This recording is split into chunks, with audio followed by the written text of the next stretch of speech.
Let's talk about some retro news that sort of came out of E3. When I went to E3 in the past for retro news, it was you had your new old style consoles, your handheld held Super Nintendos, things of that nature. Mostly Hyperkin and retro bit stuff. You had like your new super new N64 controllers that were made that were coming out, wireless stuff, things like that. But here we have the Retron 77, Ian. Yes, indeed. And this is a curious one to me. It's by Hyperkin. It is seems to be an emulation-based Atari 2600 / VCS, which is the same thing, depending how you do it. Has a mock sort of 2600 wood grain and paneling, which is really cute, angled on the side. It has an Atari 2600 style switch looks like for on-off, and then there's two other tab buttons for switches. Now, off the top of my head, on the original, 6 switcher, you had what? Power, reset, game A, B, difficulty, black, white, color. What was the 6th one? I forget. But they went down to 4, and how many do you really need, though, on an Atari 2600? You really need A and B and difficulty, right? The rest you can reset through emulation, things like that. And you don't need color black and white anymore. That could even be set up in emulation. Sure. So from the looks of it, though, there's only 3 out of the 6 original switches that are on here. You have your standard Atari 2600 ports. That's, like I said, that's been standard on Retron 5 and other systems. That's cheap to do. And we have to see, I guess, the GUI interface. But there is going to be save states, and there is going to be the option for 16:9 aspect ratio or the normal 4:3. I cannot imagine wanting to play. Why would you want to play an Atari game? Any game. But it pisses me off when I see an NES game in 16:9. I don't know why you want to stretch out playing Pong or Enduro Racer or any other your $10 random Atari kart games. Yeah. I love you, Atari Age, but you're a little bit off on how much demand these common as dirt Atari games are. Anyway, so what's interesting though is the fact that it's coming out at all. I think is interesting, but the price point is $80 on this. So, what's your reaction when you first see this news of something like this being announced? Does it surprise you, being that you have all the HD? By the way, I think it's going to be in 720p, I believe, the output. But what's your reaction when you see something like this announced? I actually think it's kind of cool, to a degree. People want easy ways. People at this point, no matter what you tell them or how they try to hook things up to the TV, people are getting more and more frustrated with trying to hook up old systems to new TVs, even though there are ways to do it. They really just want to be able to plug something in and go. So the fact that that Hyperkin's got these coming out, the fact that these mods exist, etc., I don't think there's anything wrong with it. I think it's pretty cool. The Atari has shown some resurgence of interest. I've said that for the past couple of years on the podcast, and I think that this does have a place in the market. I find the $80 price point very weird, and it's a little high, especially since the HD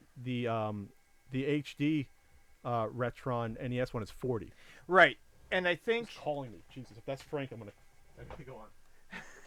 Okay, so the price point I think is odd, but I think that probably has to do with what the hardware contains.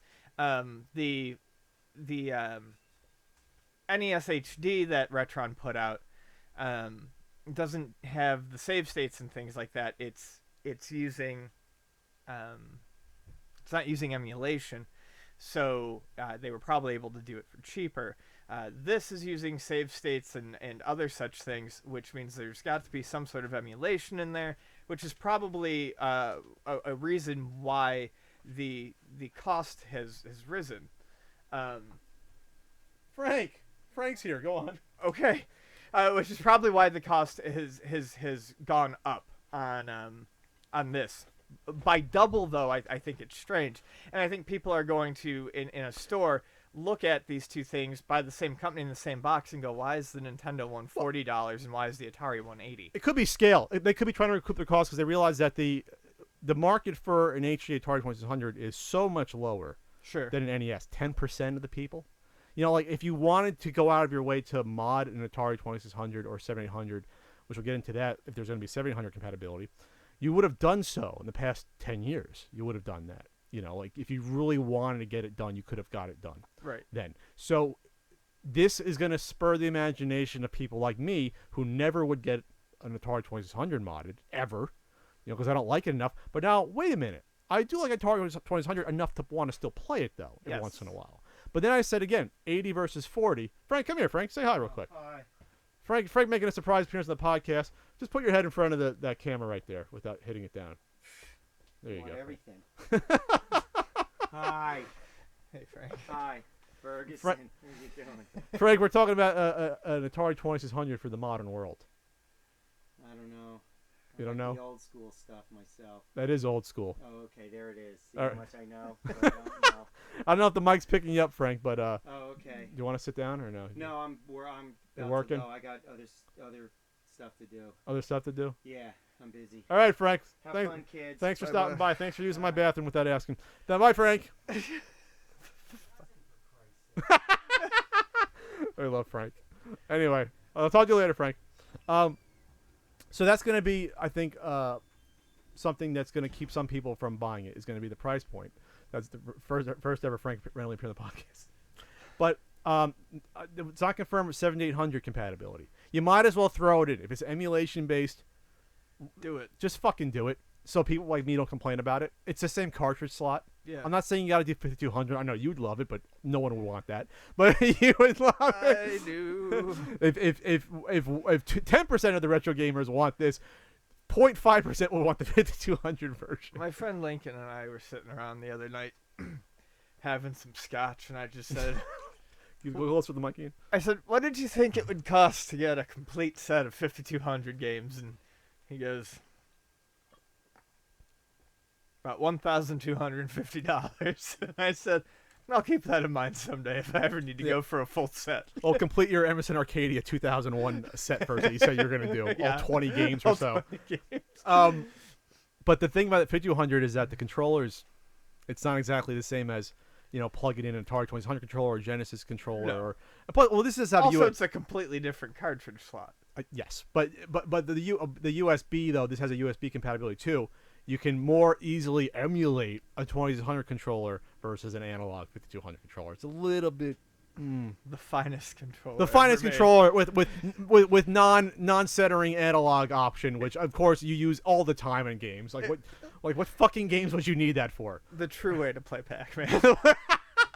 The true way. You're not sure which way you're going anymore. That's how a real person plays Pac-Man. You want to center it yourself every 3 seconds that you're playing.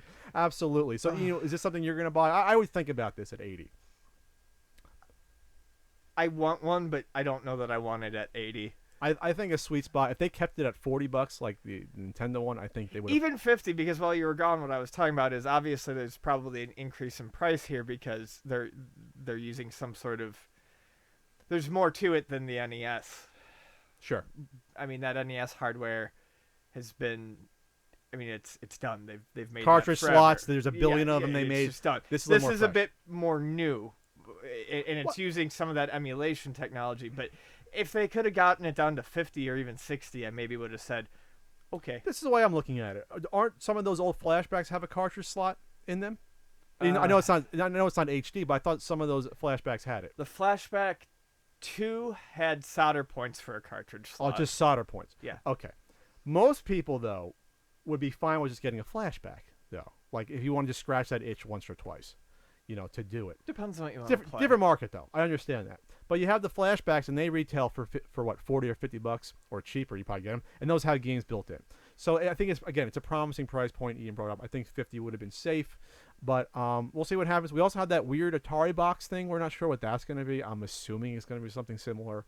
What else can it be? There's just like a trailer, CG rendered trailer, which we have good history with other consoles. River West Brands.